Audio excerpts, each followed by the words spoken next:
Добар ден, повторно овој пат во терминот на Алфаскоп, знаменет за представување на програмите на кандидатите за градоначалници. Денеска на ред е општина Ѓорче Петров.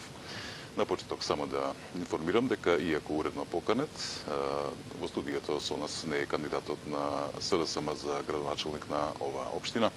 Затоа со нас е Владо Мисајловски, кандидат на ВМРО-ДПМН за градоначалник на Ѓорче Петров. Господин Мисајловски, добар ден, добре дојдовте. Добар ден, драго ми. Добро, одлично. За почеток само ќе наведам неколку од функции од вашата биографија. Сте биле советник во општина Ѓорче Петров, државен секретар во транспорт и врски, директор на јавно претпријатие за државни патишта и министер за транспорт и врски. Сликата за вас во јавноста, она од луѓе со кои што сум разговарал и кои што ве познаваат подобро од мене, дека се работи, станува збор за тивок, мирен човек, работлив, кој што сака да оди на терен и често пати тоа го правил. Ретко давате политички изјави. Не сте се вмешали досега во партиски препукувања или многу ретко. И сметате ли дека се тоа што сега го наведов е предност или хендикеп во престојната кампања за локалните избори, затоа што познавам и лично познавам многу бучни луѓе кои што создаваат, глумат потрошно работна атмосфера и успеале во политиката. Токму така, има такви луѓе, многу често може да сретнеме, многу зборат, но малку работат. Јас сум еден поинаков политичар, бидејќи оние области ја што ги покривав треба многу работа.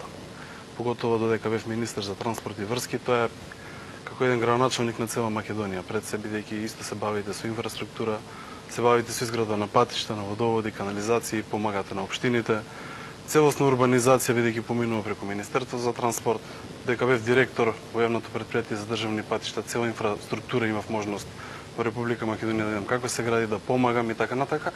И мислам дека е големо искуство и мене многу ќе ми помогне понатака во кариерата, односно како градоначалник, бидејќи истата проблематика, но сепак овој пат е една поспецифична тематика во местото каде што живееш, малци и поемотивна, бидејќи сакаш да направиш многу повеќе за граѓаните, директно, бидејќи кога сте министер или директор мора да правите за цела Македонија.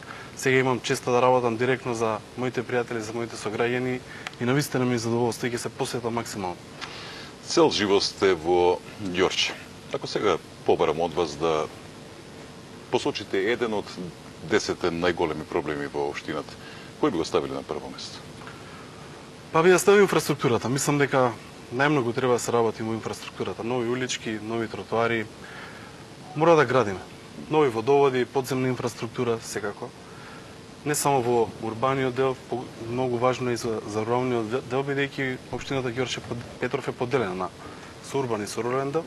Ново осветлување во општината Ѓорче Петров исто така е многу важно, нови паркчиња, нови детски игралишта, нови катчиња за сите млади, така да има доста работа. Ќе имаме доста предизвици, но е направено во минатото доста проекти има.